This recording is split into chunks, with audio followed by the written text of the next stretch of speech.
estamos en la 26 Feria del Libro Chapú Guaraní. En este momento, en esta oportunidad, vamos a presentar Ciudades Versadas, lectura poética a cargo de Mario Doldán. Muchas gracias.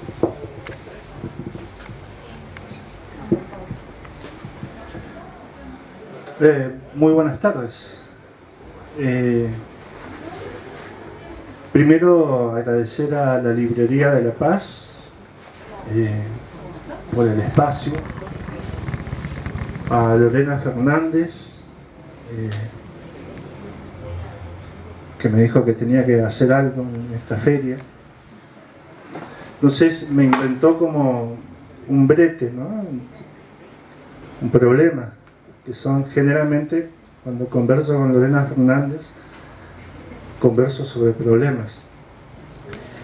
Y bueno, la idea es volver, no a la presentación de este libro Pobladuras, sino a la indagación en lo que es la ciudad como un espacio público e íntimo a la vez para los poetas.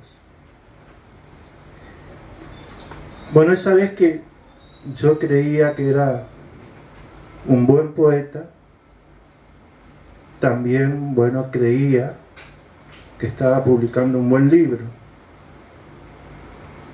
Ahora que soy un mal cuentista, imagínense lo que opino de aquel buen poeta.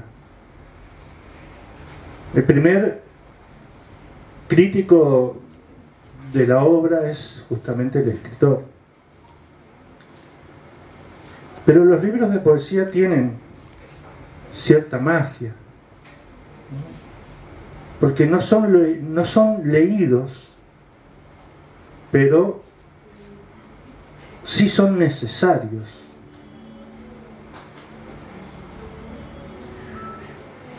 No son leídos por un público al que se le puede llegar a considerar como un público que mueve el mercado editorial, pero sí son leídos por el que siente afecto por la poesía y siente que en la voz lírica hay como un testimonio. Hay un personaje en una novela del narrador, cuentista o poeta, no sé lo que es, chaqueño, llamado Lucas Sampo.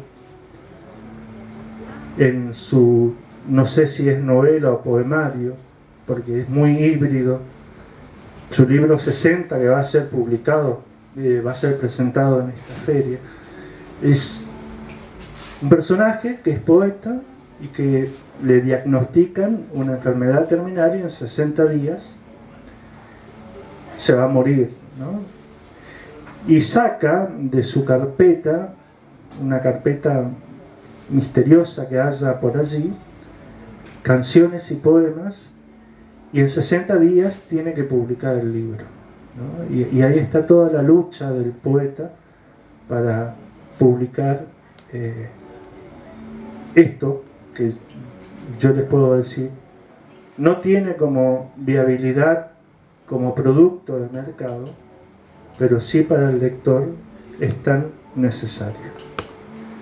Dicho esto, ya adelantando la presentación del libro 60 de Lucas Sampo, que es, la promoción vale 60.000 pesos, por cierto, voy a presentar un poco este tópico que nos reúne a nosotros, que son las ciudades versadas. La ciudad en la poesía. Ayer en una presentación de un libro de cuentos de Teté Romero, Impenetrables, yo le preguntaba acerca justamente del espacio, ¿no? Y él decía, ¿qué sabemos nosotros del impenetrable? O sea, siendo chaqueños, ¿qué tanto sabemos del impenetrable? Y es lo mismo con la ciudad, o sea, ¿qué tanto sabemos de las ciudades? La ciudad, en toda mi obra, es una ciudad idealizada, por así decirlo, así como el Chaco, el Impenetrable o el Resistencia en mis cuentos y en muchas novelas que he leído de autores aquí, son también espacios idealizados. Por eso ustedes no van a ver hoy una referencia a modo de homenaje de las ciudades reales, sino de ciudades soñadas, como decía Gastón Bachelard, ¿no? Que los poetas fabricamos ciudades soñadas, ciudades pobladas, con cierto sentido. El término pobladura no es un neologismo precisamente. Acá está Fabio Echarri, que sabe mucho de España. Yo pensaba que esa palabra no existía, pero sí, en España existe para mencionar algunas localidades, ¿no? Así que yo pensé, pensaba que creía que era un buen poeta, pensé que estaba inventando un neologismo, pero en la literatura ya está todo inventado. Pero pobladura tiene que ver con esa intención de poblar un espacio ajustado, inseguro, como es el espacio de la ciudad. Yo, en el prólogo de Pobladura, refiero, ¿no?, a Ítalo Calvino. Él va a dar una conferencia, ¿no?, a la Universidad de Columbia en el año 1983, y él a los que estaban en el público, a los alumnos, les pregunta ¿qué es hoy la ciudad para nosotros?, ¿no? Y él mismo se respondía que las ciudades eran como difíciles de vivir, digamos, ¿no? Ciudades idealizadas también en el sentido de que no conocemos el fondo de las ciudades, porque básicamente lo que sí conocemos concretamente, lo que sí conocemos en oposición al espacio público, es el espacio íntimo. Y ahí viene de vuelta, ¿no?, La poética del espacio, un libro de Gastón Bachelard del año 57, donde nos refiere que el espacio íntimo, el hogar, ¿no?, es nuestro espacio simbólico. Ese es el verdadero espacio en el que nos sentimos protegidos, contenidos, etc. El hogar. El hogar, que yo aquí lo refiero también, porque el ser humano, podemos hablar de toda la historia de la humanidad, el ser humano enfrenta al mundo, la justeza del mundo, el mundo justo, ¿no?, y regresa a lo que es el campamento base, donde va a encontrar los rostros amados, ¿no?, los hijos, el fuego, la intimidad, el amor, la protección, ¿no? El espacio íntimo también aparece aquí, ¿no?, como un espacio considerado. Y yo prácticamente en toda mi obra literaria, desde Cuerpos habitados, Ojos de tormenta, Opúsculo del frío, Tacto, siempre hay una ciudad allí. Y en la ciudad siempre hay una mujer también, ¿no? Así que yo voy tomando de mis referentes también lo que es la noción de ciudad, y voy terminando porque la introducción es media larga.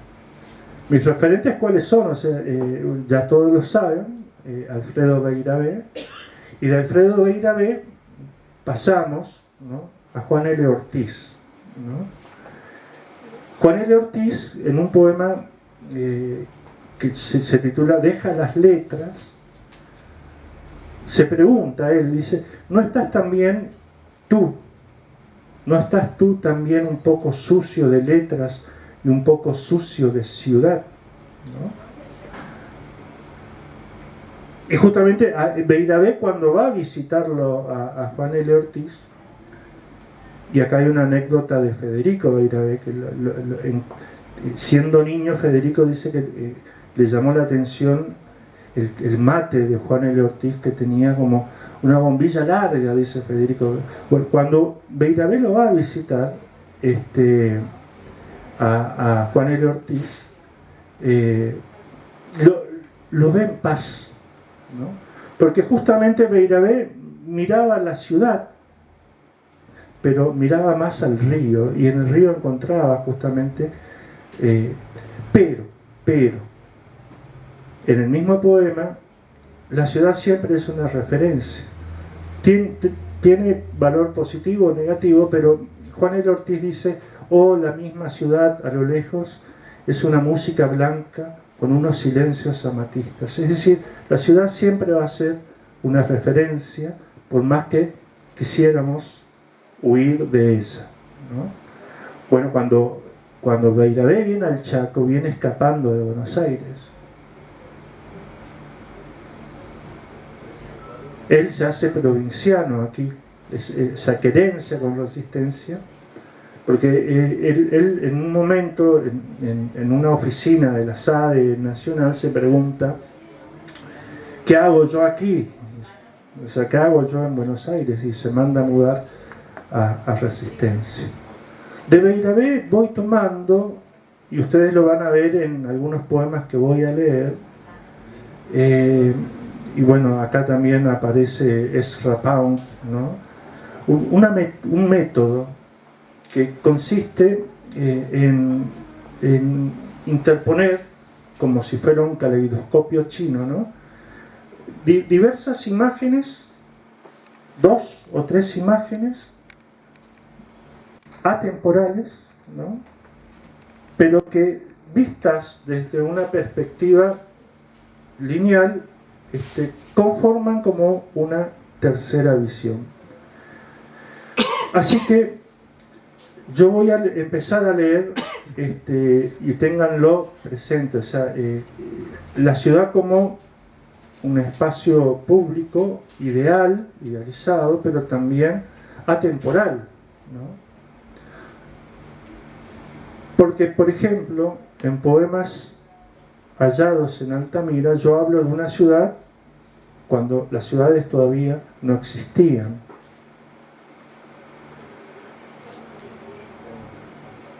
Me elevo ante el amuleto y el espejo, porque ciegos y mudos así vinimos, nos fabricamos una punta de lanza en la lengua y nos agregamos un ojo en la frente para andar el fuego.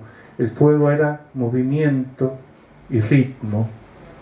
Una mujer de pechos ampulosos, una cavidad buscando la semilla, un mundo calmo y los abrazos, a la canción de piedra, a los relatos circulares. Tos evasiva en los presagios, plegaria en los hornos, graznido en los quirófanos del frío. Tengo el corazón anclado en los eneros, en los pórticos, en las guirnaldas del próximo mercado, en los cálices, en los refugios. Me detengo en el caballo y su herradura, en la hermandad con la luna y sus ladridos. Mañana saldré de viaje a la abertura. Iré hasta los picos de la nieve. Cazaré entre los graves rascacielos. La ciudad atemporal, ¿no? El hombre de las cavernas cazando entre los graves rascacielos. Y empiezan a aparecer las ciudades justamente atemporales, en pobladuras, pero yo voy a tomar una ciudad que me lastimó mucho el bolsillo, porque allí me robaron 600 euros de la forma más, después voy a contar la historia. Los ojos de París, hay un cuento que estoy de la forma más vergonzosa. Había 3 vasitos y una pelotita, y después no les cuento más porque es una compañía de actores. Pero aparece París con la perspectiva de un personaje de un cuento que se llama Carta a Gianfranco, ¿no? Es una mujer que quiere buscar a su amante en París. Está loca la mujer, ¿no? Y hace todos los planes para ir a París, pero en definitiva no termina viajando. En la segunda parte de este poema aparece París y dice: París, Giselle, bien vale un poema.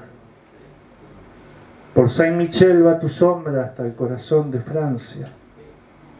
Aceleras tus pasos para sumar ausencias, sonríes, abres tus ojos de ciega, sonríes, lloras.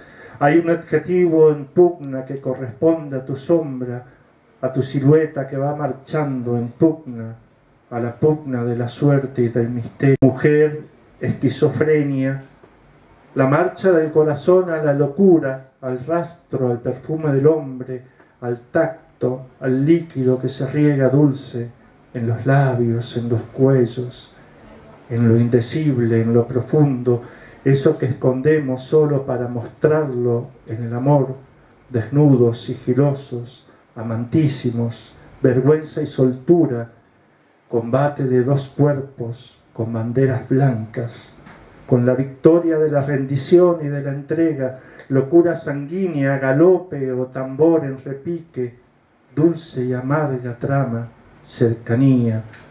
Allá vas con tu ausencia blanca, mujer que va flotando, aflorando, mujer que va gimiendo, que va cantando, oscura.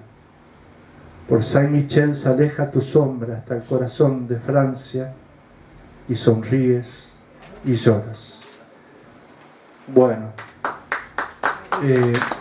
este poema está en Opúsculo del Frío, es un poemario que no me acuerdo cuándo lo publiqué, pero seguramente fue antes de conocer París, ¿no? Bueno, a París aparece, y la ciudad aparece, como también la ciudad del amor y del desamor, digamos, ¿no? Pues no es que vamos a vivir en el espacio íntimo encerrado, sino que también vamos a salir a buscar justamente el amor en la ciudad. Yo ahí hice como, no lo marqué, ustedes verán que es todo un tema, ¿no? Hice, sin conocer Liverpool, este poema que se titula Blues del lamento zombie en Liverpool. Cuando escribí, aclaro, ¿no?, que cuando escribí este poema no estaba drogado. Sí estaba viendo una de esas series de zombies, ¿no? Pero el zombie aparece también como el ciudadano mecánico de la ciudad, y el espacio íntimo como el nido del amor, ¿no?, allí. Blues del lamento zombie en Liverpool. Presiento la sucesión de torres en tu balcón, los templos vacíos, sus rincones asmáticos. Ciudades así suceden en la maraña fría. Allí afuera es el fin del mundo. Más acá, la línea muda de nuestros dedos en su palabra extrema, en el ajedrez de los besos, en los trueques del amor. Gimen la sábana y tus huesos, cuerpos así suceden. Allí afuera es el fin del mundo, y este poema es una cueva de párpados. Estiro la madrugada para la última magia de los amores. Amo esta mudez en la cafeomancia y la voz que se desprende de tu ombligo.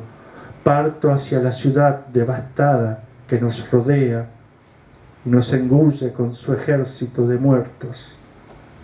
Ya es de día y el amor es pausa. Bueno, ahí están los zombies, ¿no? El ejército de muertos. Es decir, la ciudad como lugar de trabajo también, ¿no? O sea, ¿a quién le gusta trabajar? Si es por mí, yo me saco el 15 y no vuelvo a verlos más, pero tengo que trabajar y tengo que... bueno, esto es siempre una dicotomía para el escritor que quiere dedicarse exclusivamente a escribir. Hay también un poema que se lo dediqué a Las Vegas y bueno, tiene que ver con este se llama Blues de Las Vegas. Mario, ¿por qué blues? El blues. Bueno, esto tiene que ver con un escritor que se llama Antonio Gamoneda, que me perdí de conocerlo en Madrid porque no estaba disponible, pero él titula así también, ¿no? Ahí hay una influencia, blues de tal cosa, blues de Las Vegas. Y esto tiene que ver con lo que hacía Beiravé, que era tomar del cine, del teatro, de la fotografía, muchas referencias poéticas. Y yo también lo hago mirando muchos policiales, por ejemplo, ¿no? O sea, y acá aparece Las Vegas como la ciudad del pecado, y alrededor de Las Vegas un desierto que, vale decirlo, es también un cementerio, ¿no? O sea, ahí van a tirar cadáveres. Todas las ciudades tienen cadáveres escondidos. Y leo, Blues de Las Vegas. Hay una historia aquí detrás. Atónitos, balanceándose en los sonidos de un piano, la nota era un fa mayor, amanecía un blues. Los que estaban allí la vieron azul y empezaba su voz alumbrando el salón. Alguien le pidió que cante con el espíritu de Janis en la noche precisa de las libaciones. Una guitarra también lloró aguda en sus lamentos. Finalizó diciendo que, gritando que las huellas de Gertrudis se hundían, todo su dolor, nuestro dolor, era canción, que la encontraron en el desierto, ojos abiertos, con pinchazos y sueños quebrados. Esta es la historia de, a 15 kilómetros de Las Vegas, una inocente chica de Milwaukee con sus tacos en las calles de las culpas, en los pecados del neón. Ahí hay una lectura intercalada, ¿no? Obviamente que hay como una lectura fragmentada, así, ¿no? Sobre también otra ciudad que me interesa mucho, porque allí, bueno, vivió un gran poeta, ¿no? Es Nueva York. Y tengo aquí una historia de una mujer que pierde a su hijo en el frío de Nueva York y obviamente no, es una historia muy cruda, y se titula este poema Una pesadilla de Raymond Carver.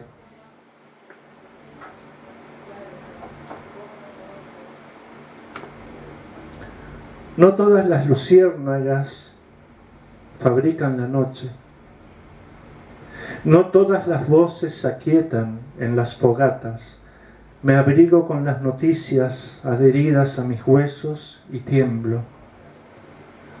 Tiemblo porque todas las ciudades forjaron callejones, porque todas las ciudades castigaron a su plebe. Aquí, en este callejón, una mujer murmura. Sus caminos ya no conducen al alba.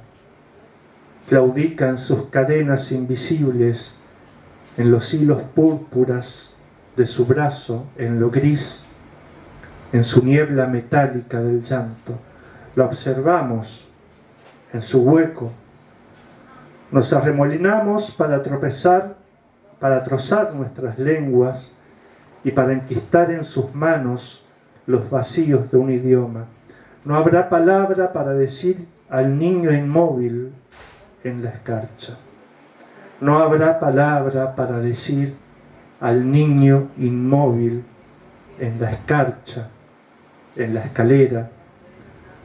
No habrá vocablo para esta triste murmuración sin eco. Sí, esta mujer murmura, es un soplido, es un nombre, y anhela el soplo de los trigales, acariciando el estómago silente de su niño silente, otro número líquido más allá de las ventanas de Nueva York.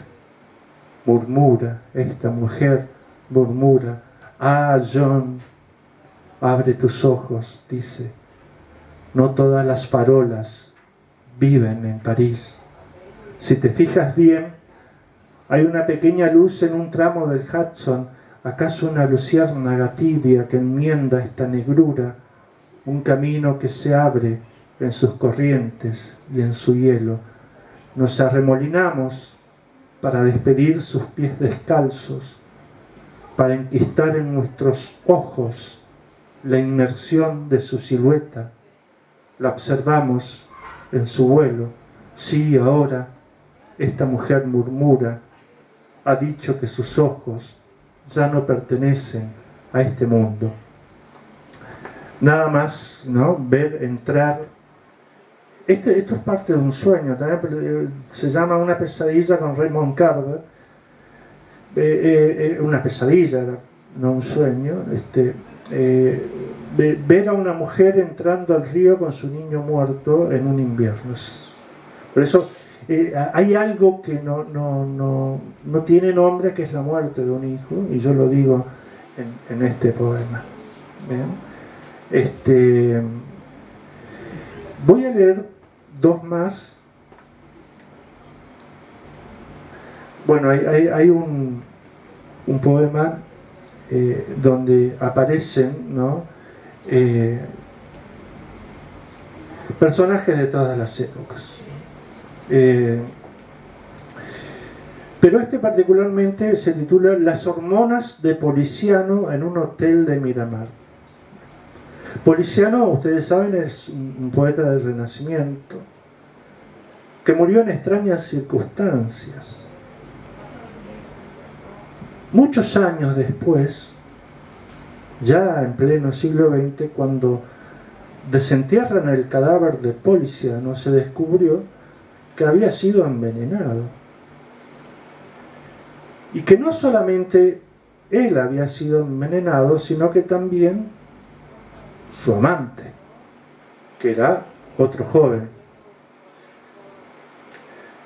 Por eso está bueno esto, ¿no? Porque la verdad siempre sale, ¿no?, a la luz, y pobre Poliziano, no pudo vivir su relación, y que termina justamente, ¿no?, tan trágicamente. Y acá aparece la Coca Sarli. ¿Ustedes quieren? ¿Y qué tiene que ver la Coca Sarli con...? Bueno, en un espacio atemporal, en un hotel atemporal, está Poliziano conmigo, tomando una cerveza, y aparece la Coca Sarli. Siempre hago referencia a los gustos de mi padre, que solía ir al cine algunos sábados a mirar ciertas películas condicionadas. Y esa es la escena. Es como una película inventada. Yo tomando una cerveza con Poliziano y la Coca Sarli ahí. Me dice Poliziano que nada se compara con este flash que tiene al verte, Coca, tan pez, tan sirena, saliendo de la piscina. Algo te empuja, agrega, a la resonancia con la espuma, y tanto esplendor tiene algo de aquello que vio en el Renacimiento, mientras en los balcones del hotel y en las silletas al sol, algunas tratan de contener el fluir de la baba, quieren trozar la consistencia del milagro con revistas amarillas atravesadas a la vista, preservan a los esposos con esposas. Hablamos de imágenes perdurables, obviamente. Hablamos de escamas suavizándose con el protector solar, embadurnado, de células tomando la forma de la S mayúscula, de hormonas alborotadas en el santuario de tus senos, Coca. Estamos ensartados en nuestras camisas hawaianas y tomamos una cerveza. Les recuerdo una escena de "Y el demonio creó a los hombres". La piscina en esa película era un mar y había dos ojos entre las rocas. El demonio de turno era un tal Armando Bo. La cámara se centraba en la lascivia. Ahora que lo pienso, le digo, no sé si todo aquello podría llamarse amor. Policiano me confiesa que le gustaría ser mujer, una mujer así, dice, para concentrar tantos ojos y alunizar en los orgasmos, que se siente prisionero en su cuerpo ajeno. Que vos, Coca, en esa toma del film, pusiste cara de vestal ingenua cuando le preguntabas al demonio, ¿por qué me persigue? ¿Qué pretende usted de mí? ¿Y qué iba a querer, Coca? Seamos realistas. Todos los demonios tientan al cuerpo en su juventud. Aquello podría llamarse amor o simplemente sexo. Esa palabra sexo, flota sobre la musiquita que se expande desde el bar. Las miradas no cesan. Policiano dice que vos, Coca, deberías cubrirte por decencia, que todas las mujeres del hotel tienen ganas de cortarte los cabellos con cuchillos afilados. Lágrimas pugnan en Policiano. Yo le respondo que la envidia suele matar la poesía, que más le valdría volver a escribir sobre los mitos. Policiano en su cuerpo ajeno. Vos, Coca, regresás a la piscina, las otras se mueren con tus movimientos dulces, buscan una piedra, te llaman prostituta. Algo me dice que no hay inocencia en tu cintura, aunque por otra parte, tanto milagro tampoco es un pecado.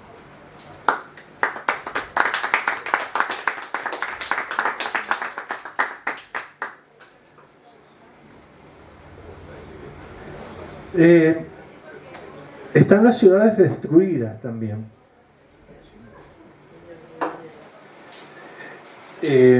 Yo que soy un estudioso, bueno, soy profesor de historia, pero me gusta como le gustaba a mi padre, siempre las referencias de mi padre, ¿no? La Segunda Guerra Mundial. Yo soy un estudioso de la Segunda Guerra Mundial, los frentes de batalla, de la Primera también, los aviones, los tanques, etc. Hay una ciudad que es Kiev, que fue bombardeada y destruida totalmente. Fue el mayor de los bombardeos en la Segunda Guerra Mundial, fue en Kiev, ¿no? Y después del bombardeo hubo un proceso de inmigración que Ucrania vive hasta el día de hoy. O sea, se lo puede traer, ¿no?, a la experiencia de la guerra en Ucrania hoy en día. Se titula El nervio oblicuo de los amputados. No le hagan caso a mis títulos. Generalmente los elijo de noche cuando estoy en un bar. El nervio oblicuo de los amputados. Esa vez que vino la noche a torcer los ojos, todo empezó con zumbidos, sirenas, voces. Allí vienen, gritó mi padre, y fue la última vez que lo vi. Las casas, los edificios, las escuelas, los templos Ya nada fue preciso, ya nada quedó en pie. Luego vino un silencio lleno de polvo y ceniza, y en la oscuridad de los sótanos hallamos una luz. En todas las pérdidas que lloramos, en nuestras lágrimas brillantes, nos preguntamos en qué rama el nervio oblicuo de los amputados. Mi madre cantaba: baila, baila, buitre corcovado, estas son tus bombas en el damero de mi tierra. Trazamos las imágenes y contornos de aquel mundo que perdimos. Lo desierto es ocre. Allí vas, dijo un cura, hacia el lugar de donde partimos. Los templos, los puentes, las escaleras, los laberintos. Ya nada fue preciso, solo el cielo quedó en pie. Luego vino un huérfano lleno de grises gélidos, que en la nieve de las carreteras halló algo de luz. En todas las pérdidas que lloramos, en nuestras lágrimas brillantes, nos preguntamos en qué fragmento de la vista el candor de los remedios. Y mi hermana cantaba: baila, baila buitre corcovado, estas son tus bombas en el damero de mi tierra.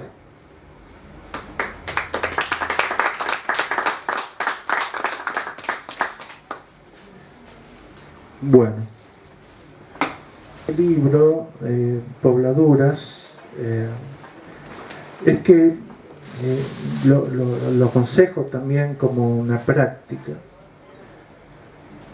Es que los poetas, si bien escribimos en voz alta para corregir nuestros poemas, también tenemos que sacar a pasear esos poemas en los eventos públicos. A mí no me gusta este poema, pero cuando lo leí gustó, no sé. Así que se los voy a leer, y lo voy a leer también porque está dedicado a esta figura central de mi poética, que es Alfredo Beiravé. Se llama Noticias Dominicales y tiene que ver con Ulises y la Odisea y con muchas otras historias laterales. Noticias Dominicales a Alfredo Beiravé.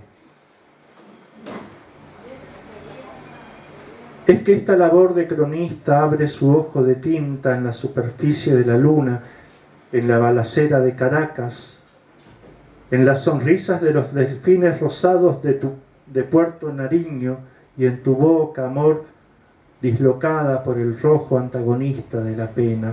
Y para ser preciso, en esa realidad que te duele por roja y por hambruna, hambruna de pieles, abrazos y palabras, aunque el humo de las capitales indican la supremacía del consumo, las molotov dando de pleno en las tanquetas, la resistencia en las barricadas, las plazas y sus banderas.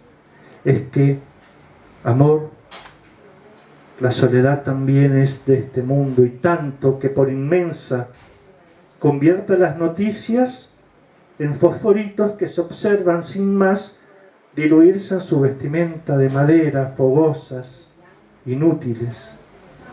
¿Qué importan los tifones del Pacífico?, me dices, y trato de mirar el rostro de un niño en Alepo, las ruinas de sus sueños, el espejismo de sus espejos quebrados, espejos, las velitas encendidas en una noche de Ucrania. Amor, es terrible hallar un violín sin música en las costas del Mediterráneo. Te lo digo por experiencia, porque vi una guitarra flotando en las aguas de Bellavista, y a sus músicos y a sus voces, tomando por bocado la fugacidad de los peces en las escaleras del río. Sí, en efecto.